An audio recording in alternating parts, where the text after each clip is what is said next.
Hi, 29th of December 2011, another year draws to a close, and let's hope that we don't have another year like we've just had. I joined the badly stacked pyramid system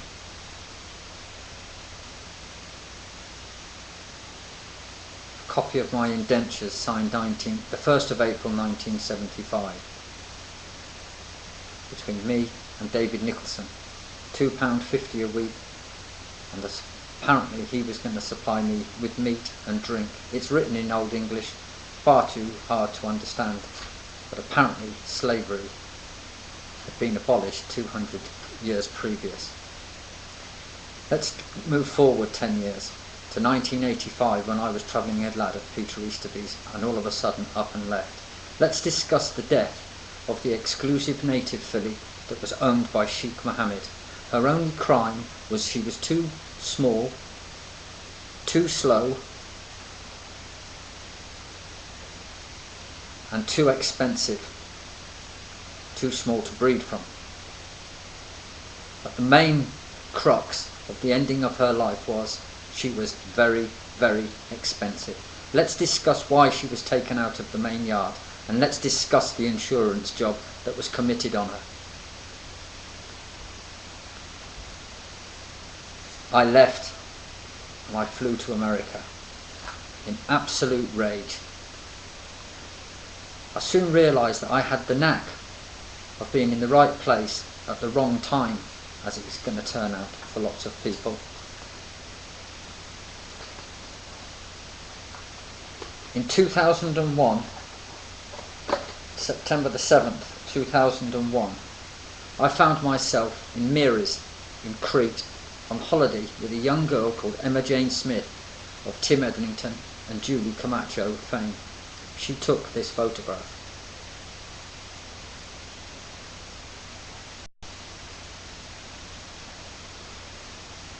Under my left arm are 9 packages, which were sent to newspapers, publishing houses, and one was sent to my parents. Here is said video. Inside the video was this picture.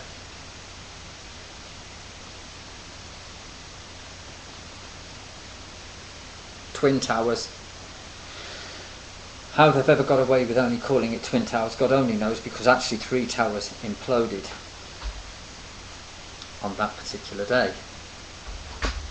Let's move forward to 2006, when I received this letter from Racing Welfare.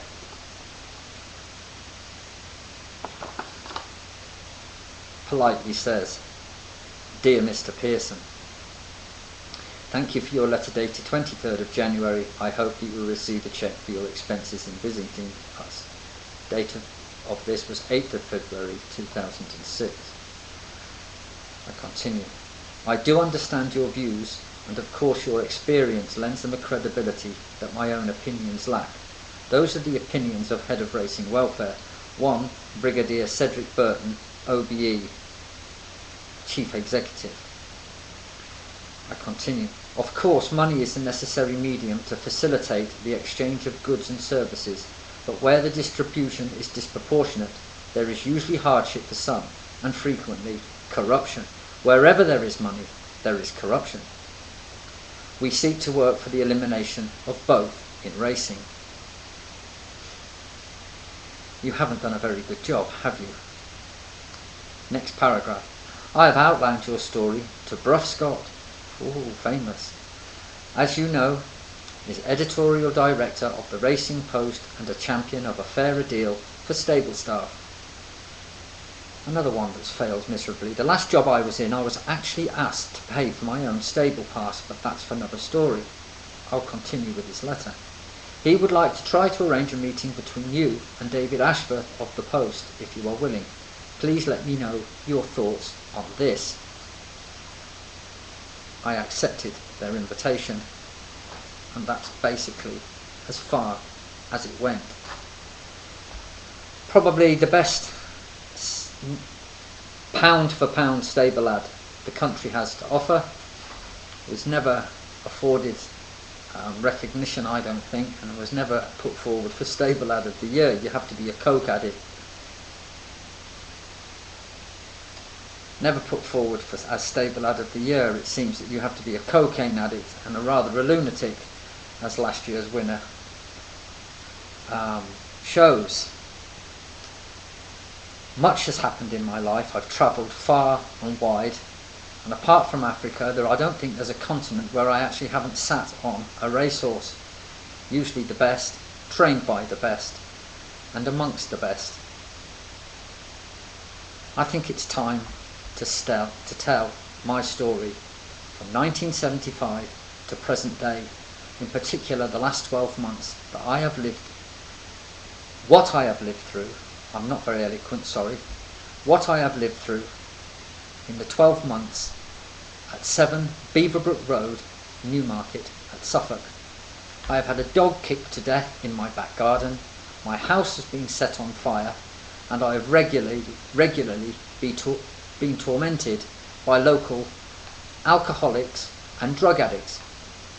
I was once a drug addict, so I know what that's all about. I've also spent 2 years 6 days in prison for a crime I did not commit. No, people of Malton, I did not commit the fire at 5 Vine Street. I would like to discuss this picture. Those of you familiar with the film Zeitgeist will know the importance of that particular photo. As we go into 2012, I think it's time that we got a little bit angrier about the way the majority of us are treated. And as I say, I've travelled far and wide. I've actually lived on Smoky Mountain in the Philippines. You can't discuss something unless you've actually been there. I've actually lived on the rubbish dumps of New Delhi. New Delhi. Somebody the other day, as you drive into Newmarket, had crossed out the word market and covered it with Delhi. New Delhi. It's rapidly becoming like that. I saw a string of horses the other day whip round because there were 3 tents walking towards them wearing training shoes. I mean ladies in full burqas. This, apparently, the quaint little town that Jacko Fanshawe first visited in 1966, and Jacko doesn't see that anything much has changed since then. Recently in the Racing Post, I think it was Tony Morris, suggested that we need more statues to brighten up this place. How about statues of every single person connected with racing that has committed suicide in the last 20 years? How about that for an idea, Mr. Morris, or whoever you were that wrote that bullshit in the Racing Post? Racing at the higher echelons, I'm sure, is still fine and dandy. But at the bottom, it stinks. Absolutely stinks. British Racing School. I once worked there. And as a group of instructors, we were instructed by the then boss, Mr. Rory MacDonald. We were told we had to drop our standards. When has that ever been a good idea? And let's just look what the British Racing School nowadays is producing.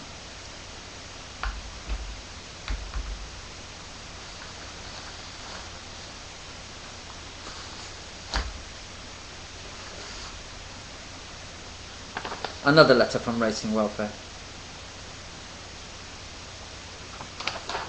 which states,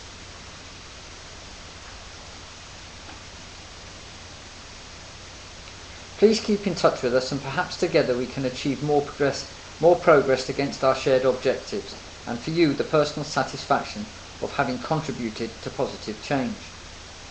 Working for change in any organisation is always stressful and not a little frustrating, but steady perseverance tends to bring results. As with the world of racing and the world outside, it's time to get bloody angry because things are desperately wrong.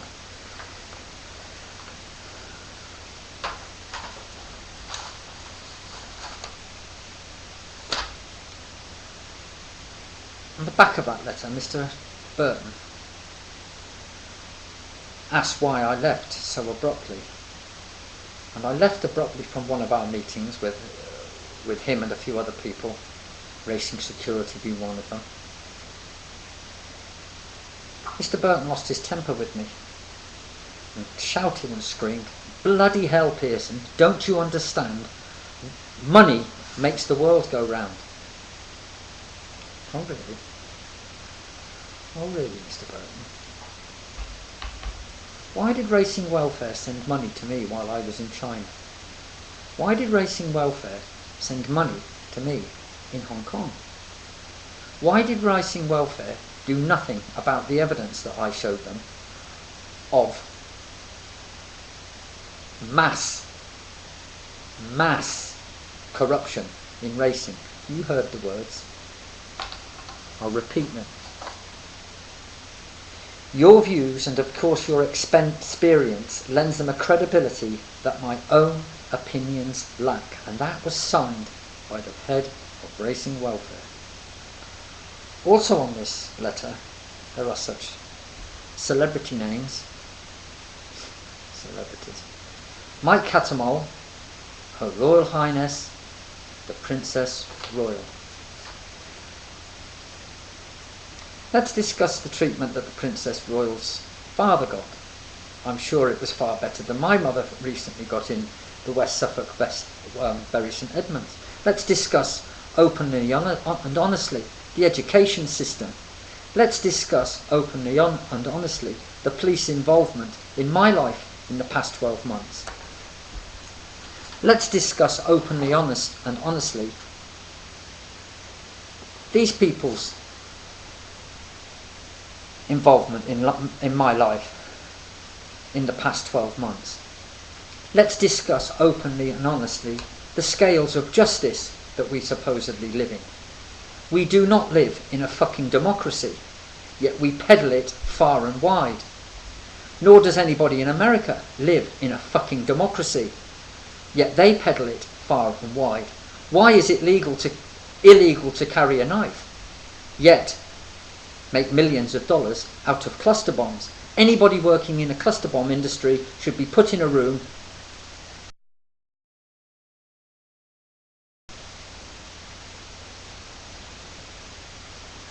there should be a lottery.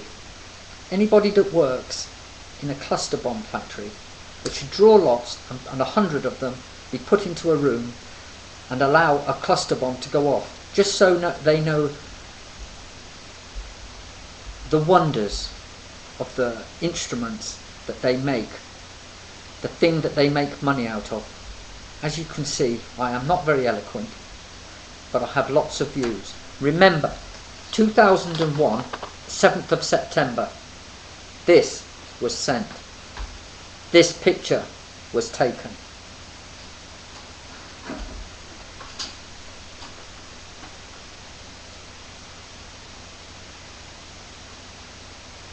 This is the name of the company that made said video on the 5th of September. I made love to my girlfriend on Matala Beach on the 6th of September. On the 7th I sent all of those packages to the world, asking this simple question: how much worse does it have to get before you all wake up? I shall ask that question again now. How much worse does it have to get for the majority of people on this planet before we all wake up? The only fucking weapons of mass destruction have been fired by Americans and British people.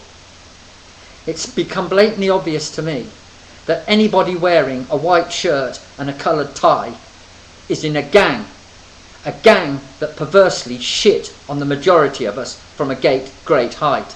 We now have a token black, Obama.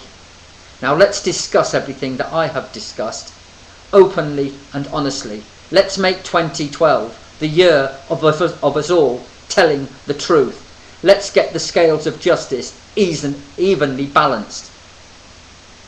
Happy 2012.